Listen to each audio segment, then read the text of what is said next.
Hello and welcome back to another episode of Critical Reactions with your host, Bryan.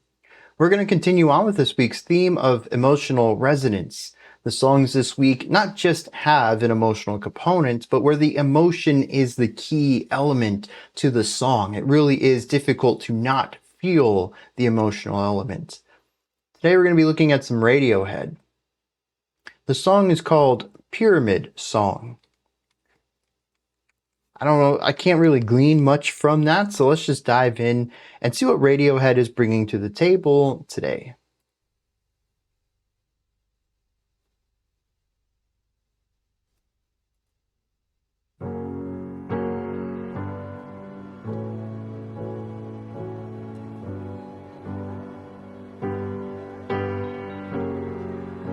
Very expressive.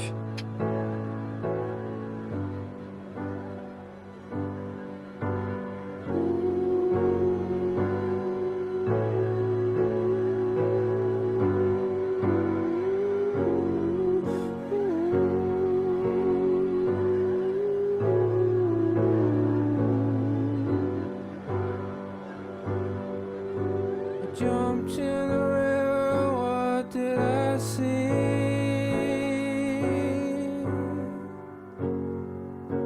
Black-eyed angels swam with me.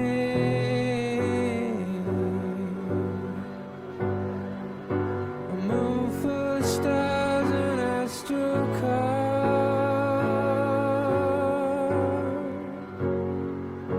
and all the figures I used. There's an irregularity to the tempo of this too.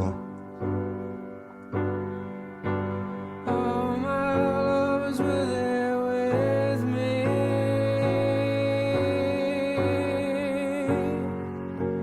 All my past and future. Oh, we all went to heaven in a little rowboat.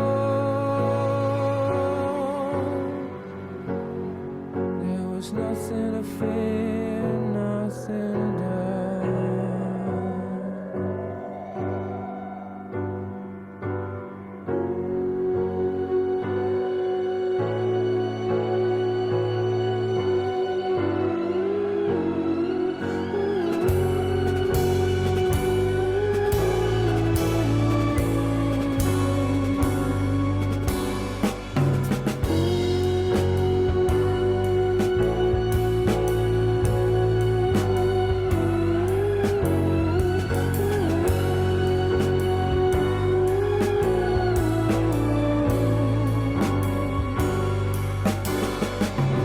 Jumped into Very interesting. If you follow along with these symbols, you're going to find a 16-beat phrase. black-eyed angels swam with me.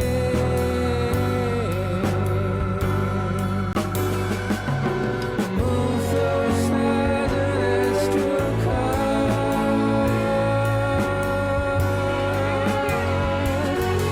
all the figures I used to see.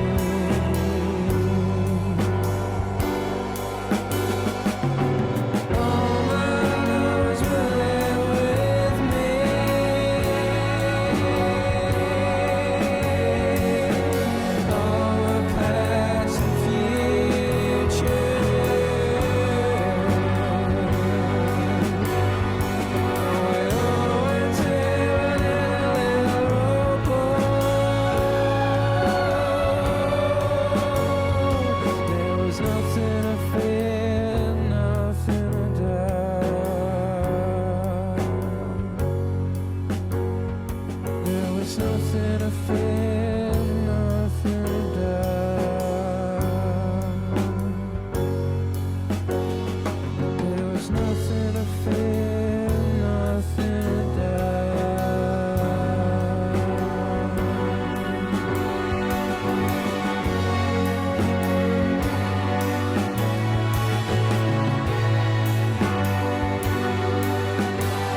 All right. Yeah, dude, that was solid. I mean, it's a slow burn, but it captured my attention, which tells me that they're doing something right. That's definitely a style of music that generally doesn't work for me. I think a lot of it comes down to the little creative choices. And the first one I want to touch on is the harmony, the chord progression.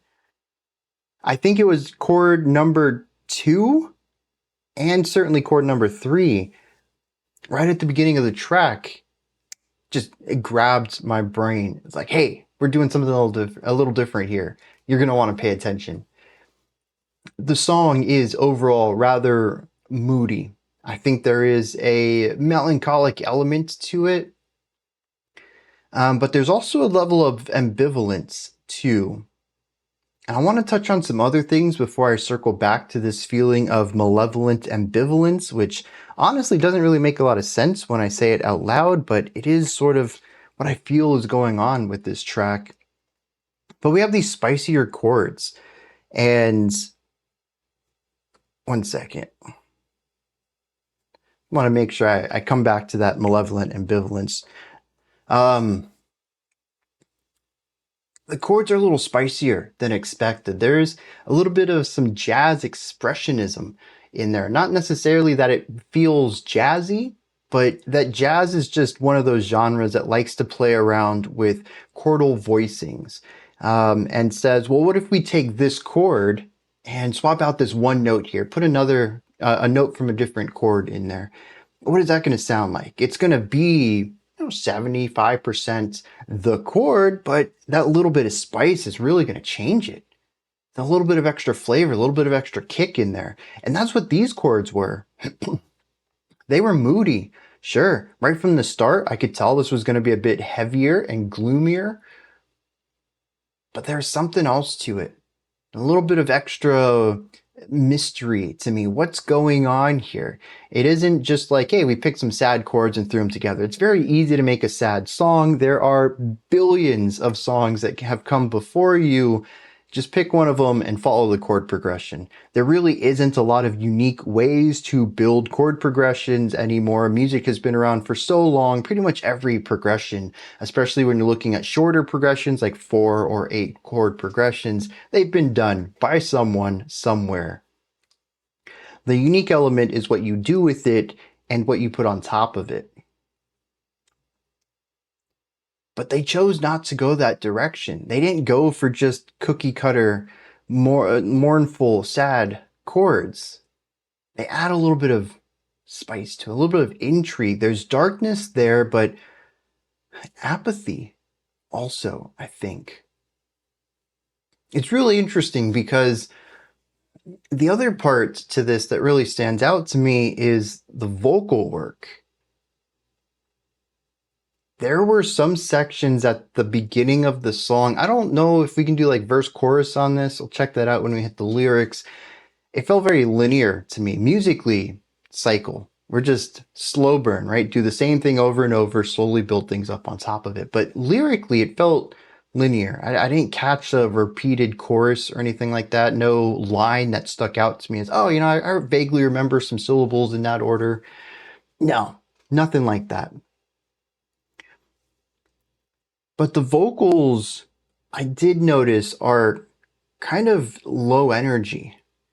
Not in a way that's like Billie Eilish, but in a way that feels drained. Almost as if this person walked into the studio and was like, I really don't want to sing today, but today it's booked for us. We got to do the vocals today. Everything else is done.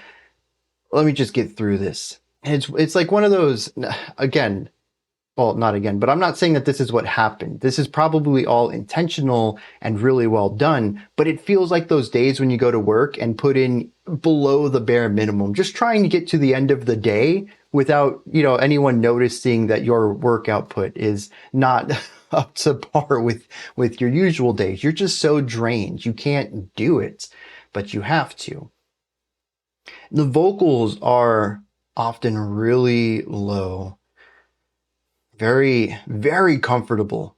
Not even just like a normal speaking comfortable range, but less energy than that. Lower in pitch, lower in volume, but also there's not a lot of focus on enunciation either. There are some sentences in here that sound like they were straight up mumbled.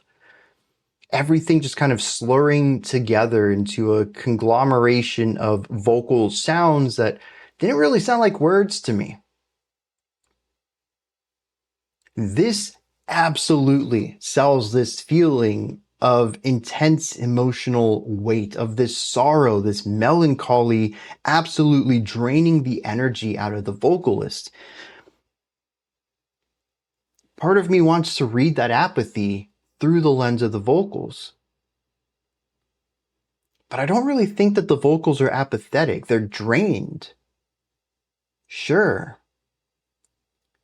But do they have no care for what is going on musically? And I don't get that impression. To me, it feels like they wish they could do the vocals better. And again, I think they did a great job crafting the narration of this song, artistically putting these words through the delivery they needed to be most impactful. Radiohead does a fantastic job with this. But it feels like the vocalist wishes they had more energy, that they could do things better. But this is all they have to muster right now. That's not apathy. There's actually regret in that. There's a wish for things to not be like they are. So where's the apathetic element come from?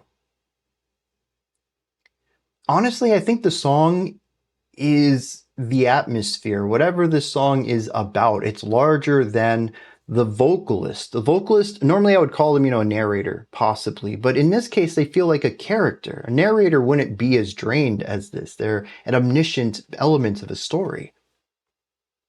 There is something that exists outside of this character, and I think the rest of the music really alludes to this.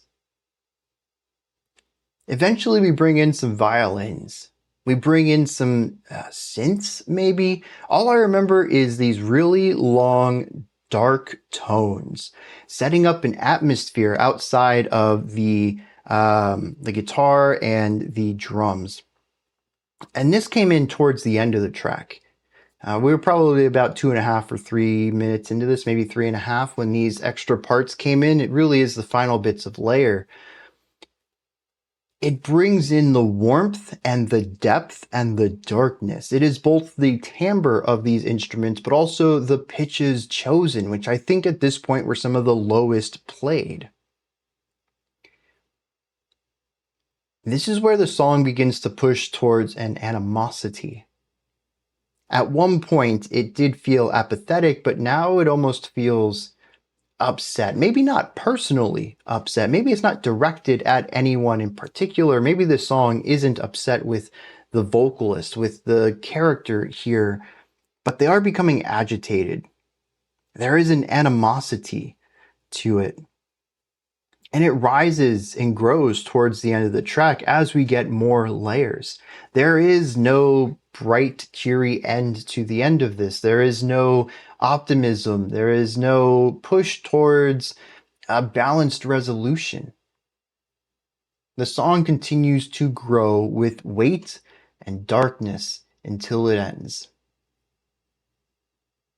And I find this really interesting because, normally I try to find ways for the vocals to fit inside of the music and then eventually to work the lyrics into this, try to create a cohesive thematic perspective on what the song might be attempting to say or accomplish. But here it really does feel like the music is separate from the vocals. They feel like two completely different parts of this story.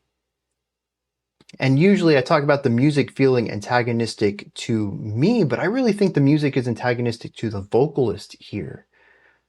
They exist in two very different realms, and it does feel like the music pushes down on the vocalist. It is a weight that they bear. It is what drains them.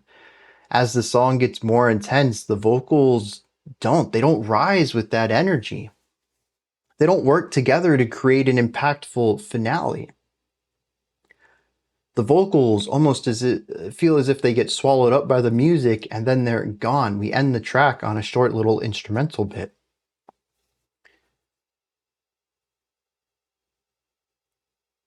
And I think that's where that malevolent ambivalence lands on.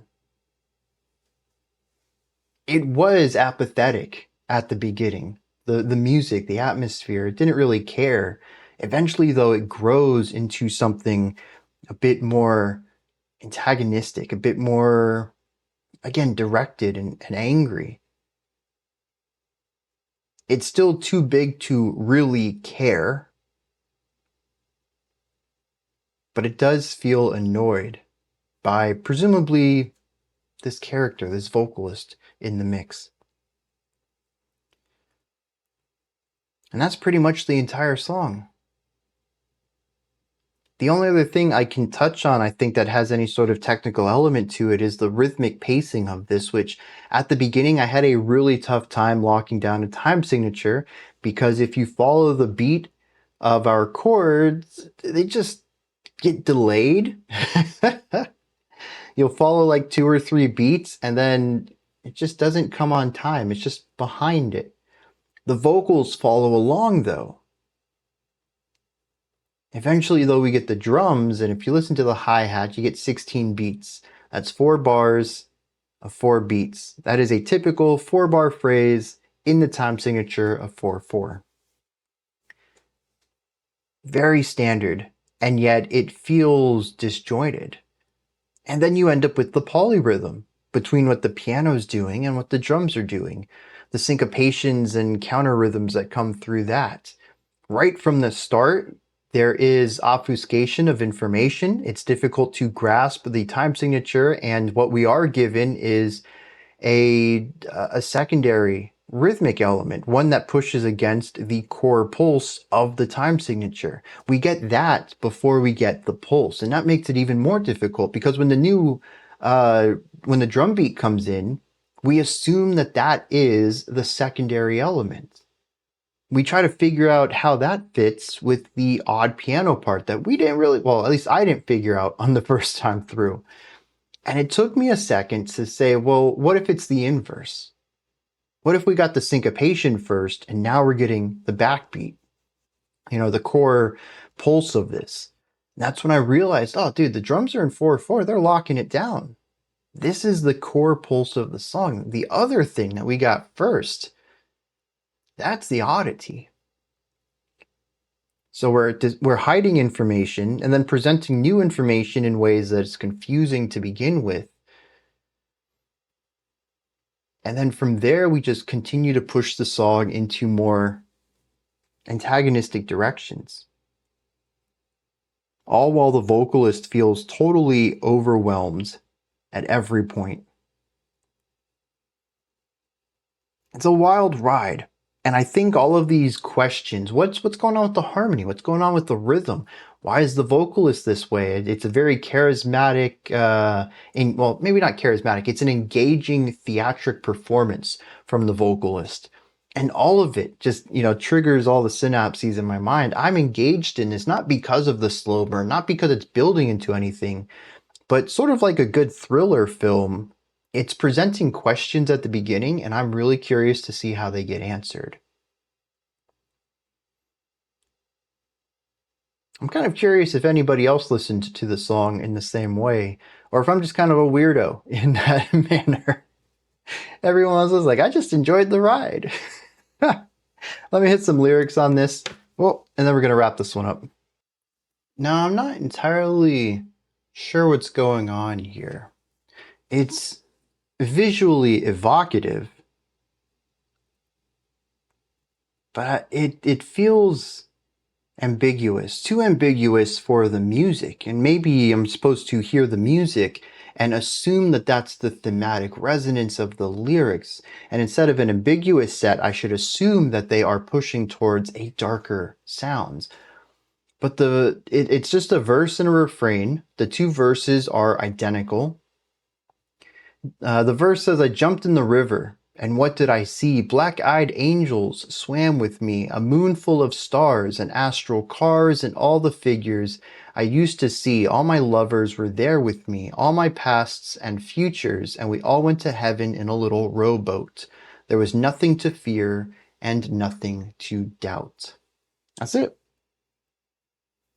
That line, nothing to fear, nothing to doubt, is repeated 2 times in the second refrain, just to kind of give some repetition to it, to put some extra emphasis on it. But I think having that emphasis, nothing to fear, nothing to doubt, feels positive. You know, this afterlife or whatever, you know, this river with the black-eyed angels and all of his futures and pasts and all of his lovers all went to heaven in a little rowboat. And there was nothing to fear or doubt anymore. Taking that at face value, which obviously this is figurative language, but taking it a bit more literally, this sounds rather positive. But then he says that he got to do all of this. He saw all of this when he jumped. Well, actually, he didn't do it. He saw it when he jumped in a river.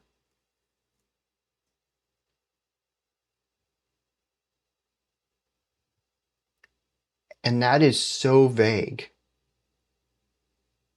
Did he come back out from the river?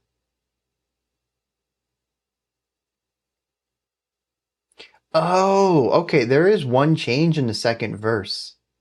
It no longer says, "And what did I see?" It just says, "I jumped into the river. Black-eyed angels swam with me. There was a moon full of stars and astral cars." Everything else is the same. But it's not that he saw all of this. He did all of this. The shift could imply his life flashing before his eyes while he's drowning, and then he does actually drown. In which case, the heavy weights, the concept of drowning in itself is terrifying. The music rising in intensity, something that felt completely ambivalent to us originally, not even aware really of us. Water. Water doesn't have emotions. Water doesn't care, it just is. We go into it, it doesn't care. But eventually, if you're drowning, it can feel like the water is attacking you. I feel like I'm grasping at straws with this, really trying to relate my experience with the track to the lyrics here, but that might be an angle to look at that.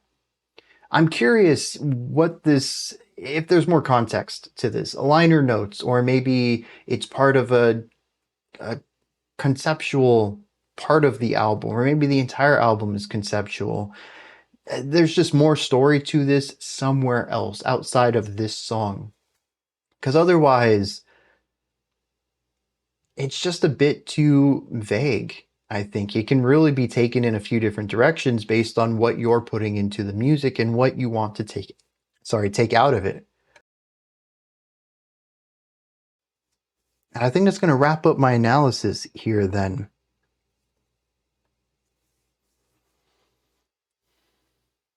These are my thoughts. I hesitated because I wasn't sure if I wanted to stop. I feel like there's more here. I just don't know that I have the equipment to dig any deeper right now. I think this is something that would take a couple more listens and maybe just time too. You ever have those songs where you know the lyrics, they don't really mean much, but they just kind of swirl in your head for a couple days, maybe a week, and then it just like clicks. You're like, oh snap, what if it means this? Maybe I just need to dwell on it a little bit. These are my thoughts then on Radiohead's Pyramid song. Let me know what you thought of this. If there's anything that stood out to you, anything that you'd like to add on to what I said or correct me on, maybe you have your own opinion or perspective on this, your own take on how everything works. Let me know. Put any of that and any other thoughts you might have down into the comments section. Above that, in the description box, you'll find a link to Linktree. Takes you here. You can find links to my music, ways to support the channel, a link to the Discord server, and so much more. Above that, if you could, like, subscribe, and ring the bell. I greatly appreciate all 3 of those. That wraps it up for today, but I'll be back tomorrow, 5 p.m. Eastern Standard Time, 9 p.m. UTC, as usual. Until next time, remember to be critical, not cynical, of the music you listen to, and have a fantastic morning, afternoon, or evening, whenever you choose to watch my videos.